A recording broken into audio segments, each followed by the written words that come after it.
जय हिंद दोस्तों। आज मैं आपको रूबरू करा रहा हूं कैप्टन बालकराम शर्मा साहब से, और ये है हिमाचल प्रदेश और भारतीय जवान किसान पार्टी के कार्यकारी अध्यक्ष। आप सभी को ये जानने का हक है कि हमारी जो अनदेखी वन रैंक वन पेंशन को लेकर हो, डिसेबिलिटी पेंशन को लेकर हो, इक्वल एमएसपी को लेकर हो, या जो हमारी मांगे बिल्कुल सुनी नहीं जा रही, मानना तो बहुत दूर है।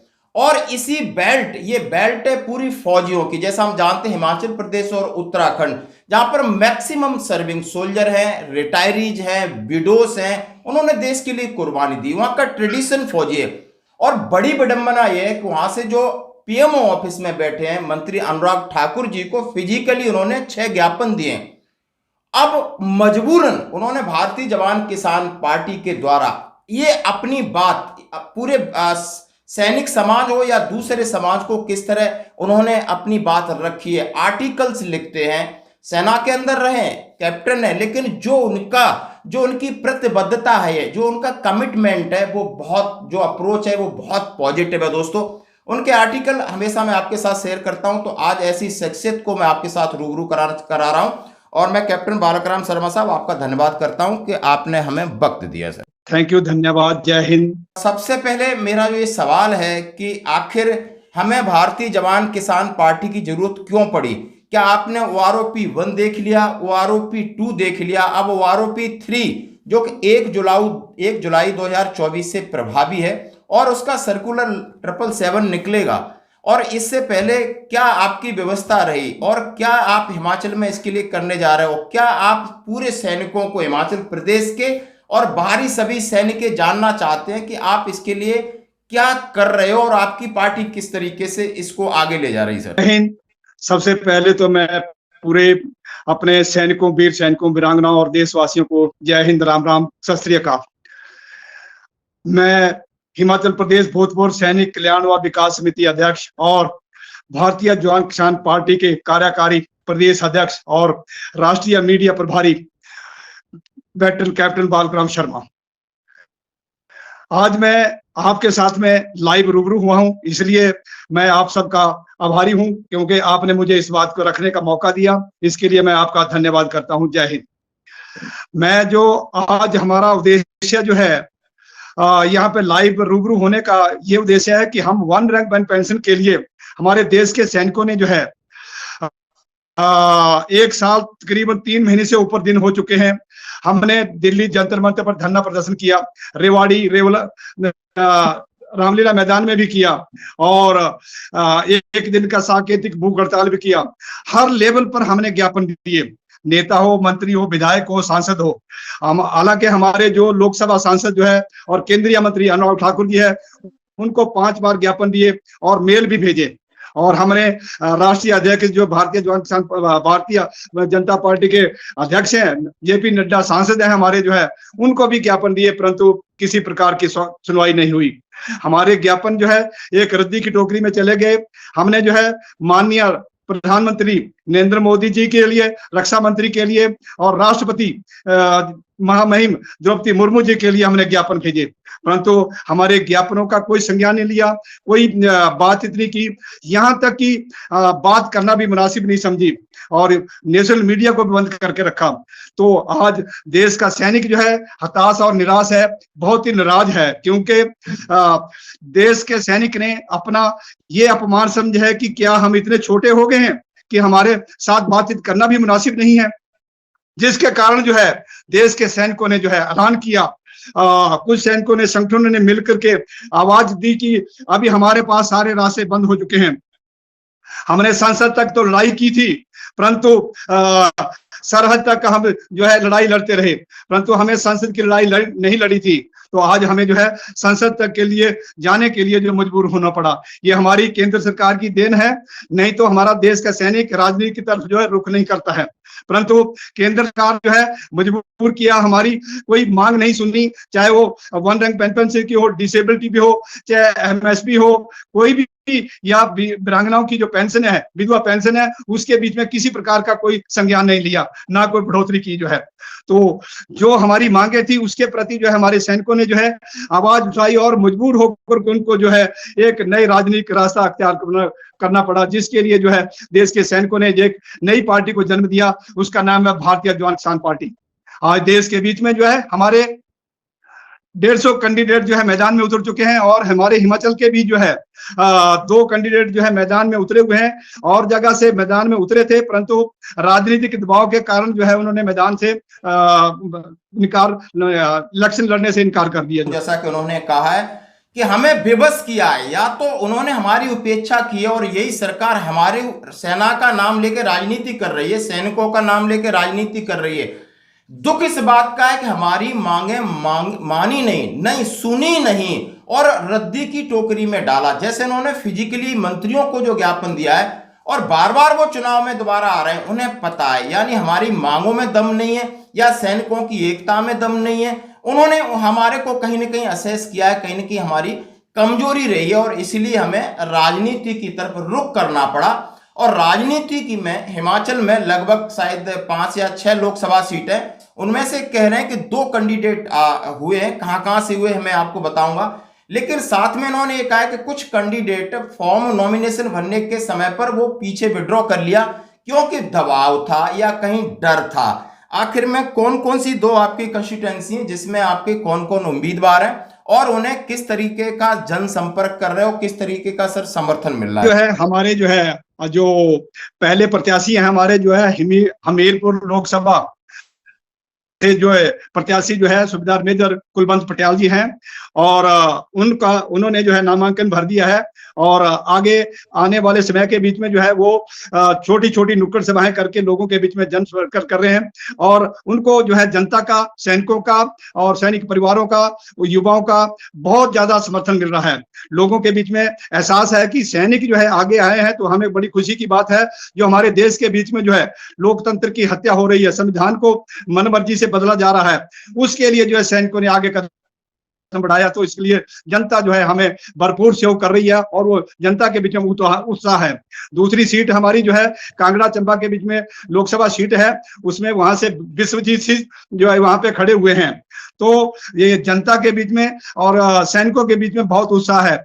सैनिक जो है सभी ये कहते हैं कि हम जो है सैनिकों का साथ देंगे, क्योंकि हमारी बेल्ट, टोपी, वर्दी और तिरंगा हमारा एक शान है। हम देश के लिए, देश की संपत्ति के लिए या देश के बीच में लोकतंत्र की हत्या नहीं होना देखना चाहते हैं। इसलिए हमने जो है राजनीतिक रास्ता अख्तियार करके आगे बढ़ने की कोशिश की है।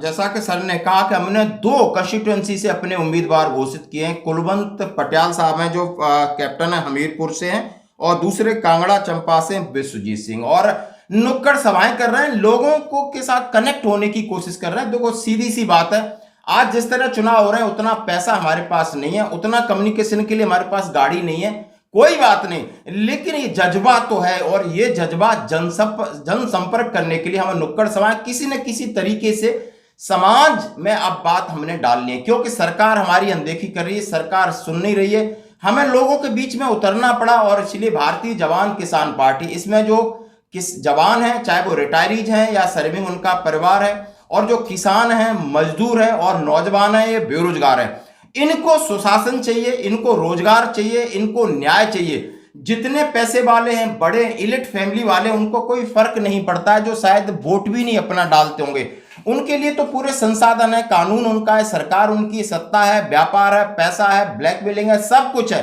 क्या इससे छुटकारा यानी देश के अंदर इस व्यवस्था से छुटकारा एक सैनिक दिला पाएगा?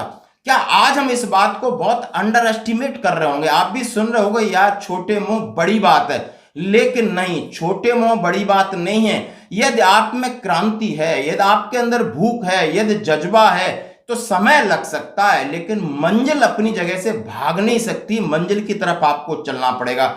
तो साहब मैं आपका इस कोशिश को मैं बहुत बहुत धन्यवाद कहता हूं कि आप एक हिमाचल प्रदेश में और इस तरीके से आपने कैंपेन चलाई है और इस तरीके से आपने जज्बा दिखाया है, और पूरे देश के सैनिक, और कहां जो लगभग आपने देखा होगा कि आपने सुना होगा कि दक्षिण दिल्ली से सुरेंद्र पहलवान जी हैं, या राजस्थान से कुछ कैंडिडेट खड़े हुए हैं, कईयों के नामांकन पत्र रद्द हुए हैं, इसके पीछे क्या साजिश है सर? पार्टियां या सत्ताधारी पार्टी है, उनको डर है कि यानी जो है देश का सैनिक जो है आगे बढ़ चुका है, और उन्होंने जो भारतीय जवान किसान पार्टी जो बनाई है, उन्होंने जो है सैनिकों को, युवाओं को, किसानों को जोड़ा है। ये एक खतरे की घंटी है।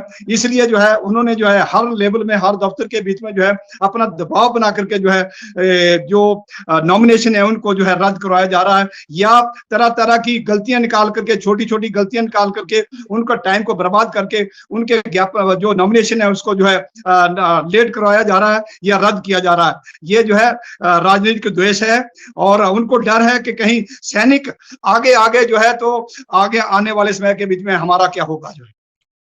सर बाकी जैसे आपने कहा कि नामांकन पत्र रद्द हो रहे हैं, कुछ मिस्टेक हो सकती है या इंटेंशन उनका ये कि सैनिक अभी सच्चे हैं, इनोसेंट, और सैनिकों पर पूरी जनता भरोसा करती है, और इसीलिए यदि वो चुनाव में आ गया, किस तरीके के सवाल उठेंगे उनके पास, सरकार के पास जवाब नहीं है, क्योंकि वो सैनिकों को झुठला नहीं सकती है। अब मैं आपके साथ आखिरी सवाल करना चाहता हूं। आपके साथ बहुत सारे युवा हैं जो अग्निपथ स्कीम जो वर्तमान सरकार ने लागू की है, और अग्निवीर के जरिए जो सेना में जाना चाहते हैं, उसमें किस प्रकार का रोष है? उत्साह तो है नहीं, ये बात सही है, रोष किस तरीके से, इस मुद्दे को आप कैसे भुना रहे हो अपने नौजवानों के बीच में?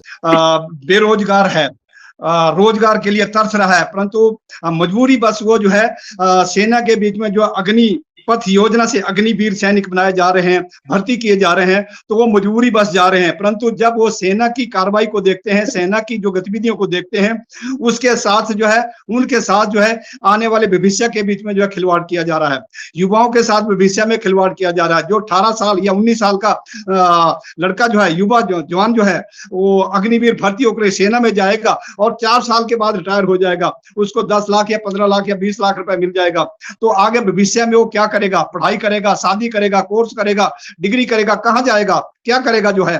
तो उसके लिए जो है ये बहुत बड़ी विडंबना की बात है कि देश का जो युवा है उसको एक अग्निवीर भर्ती किया जा रहा है। परंतु मैं ये भी कहना चाहूंगा कि यानी अग्निवीर जो है वो देश के सैनिक की रक्षा सुरक्षा के लिए ढाल बनकर लड़ाई नहीं लड़ सकता है, क्योंकि उसके बीच में एक्सपीरियंस नहीं है, उसके बीच में वो तजर्बा नहीं है। क्योंकि जैसा कि इन्होंने कहा कि अग्निवीर को इसलिए लाए कि एक तो वो सेना का उद्धार करेगा, सुधार करेगा, खुद का उद्धार करेगा, और समाज में आकर के समाज को सुधारेगा। यानी तीन रोल के ऊपर ये एक युवा 4 साल में वो क्या सेना के अंदर सुधार करेगा, क्या वो अपना सुधार करेगा, क्या आने के बाद समाज का सुधार करेगा, शायद इस योजना के पीछे उनका क्या मकसद है वो उजागर हो गया। अब मैं आपसे आखिरी सवाल पूछना चाहता हूं कि आपने OROP 1 देखा, फिर आपने OROP 2 देखा, लगातार उसमें कटौती हो रही है, बढ़ोतरी नहीं हो रही। जैसे कि OROP 1 में आपने देखा होगा कि 1 जुलाई 2014 से पिछले जितने थे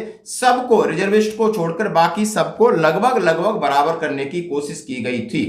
OROP 2 666 सर्कुलर के जरिए आपने देखा होगा कि प्रीमेचर को हटा दिया, एक्स ग्रुप को 2 भागों में बांट दिया, और उसमें आपने देखा होगा कि अफसर की बढ़ोतरी ज्यादा हुई है। एक आध आप जेसीओ की तो बिल्कुल समझ सकते हो, आपको ना के बराबर हुई है, कुछ जवानों को हुई है। आप OROP 3 में किस प्रकार की उम्मीद कर सकते हो सर? अभी सत्ता में सरकार है, या जैसे अभी हमारे 10 सालों के बीच में जो 2016 के बीच में हमारा पेक मिशन हुआ, या 2019 के बाद अभी 2023 के बीच में लागू किया, जो फिटमेंट पैटर्न लगाए गए जो है हमारे, तो उसके बीच में जो तरीका अपनाया गया, वो सरकार ने एक इस प्रकार का तरीका अपनाया गया, इस प्रकार से फिटमेंट फैक्टर लगाया गया कि यानी जो है हमारे जो नीचे वाला सिपाही से लेकर के ऑर्डिनरी कैप्टन तक के जो है उसको जो है उसका बेनिफिट नहीं दिया गया है, परंतु अधिकारी वर्ग को जो है खुश करने के लिए उन्होंने जो है फिटमेंट फैक्टर को पूरा लगाया और उनको पूरा बेनिफिट दिया गया जो है। अभी हमारी घोषणाएं करते हैं कि हमने जो है 60,000 करोड़ दे दिया, 70,000 करोड़ दिया, 100 करोड़ दे दिया, परंतु वो पैसा जो है अफसर लॉबी के बीच में गया, परंतु हमारे सैनिकों के बीच में नीचे सिपाही से लेकर ऑर्डिनरी कैप्टन तक जो है पैसा नहीं गया। तो ये जो है सरकार की बहुत बड़ी साजिश है, क्योंकि उन्होंने नेताओं को और अफसरों को खुश करना है, और नीचे वाले आम आदमी, छोटे रैंक वाले या आम आदमी हैं, उनको जो है उन्होंने दरकिनार करना है, उनको दबा के रखना है। ये एक बड़ी साजिश है। और आगे आने वाले जुलाई के बीच में जो है हमारा जो है अभी जो तीसरा जो है इसमें हमारा जो फिटमेंट फैक्टर लगेगा या वेतन जो इसमें पेंशन बढ़ोतरी होगी जो है, उसके बीच में भी हम उतनी उम्मीद नहीं कर सकते कि यानी जो है क्या हमारे को उसमें लाभ मिलेगा या नहीं मिलेगा, या कितना लाभ मिलेगा ये सरकार के ऊपर डिपेंड है। क्योंकि सरकार की मंशा जो है हमें जग जाहिर हो चुकी है कि वो हमारे सैनिकों की आवाज को नहीं सुनते हैं, हमारी बात को नहीं सुनते हैं, हमारे साथ जो है कोई किसी प्रकार की बातचीत नहीं करना चाहते हैं।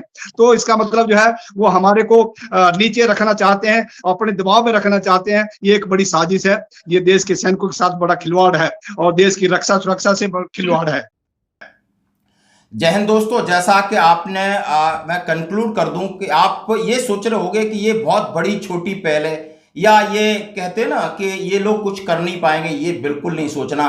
आने वाला कल आपका होगा, आपको जगना पड़ेगा।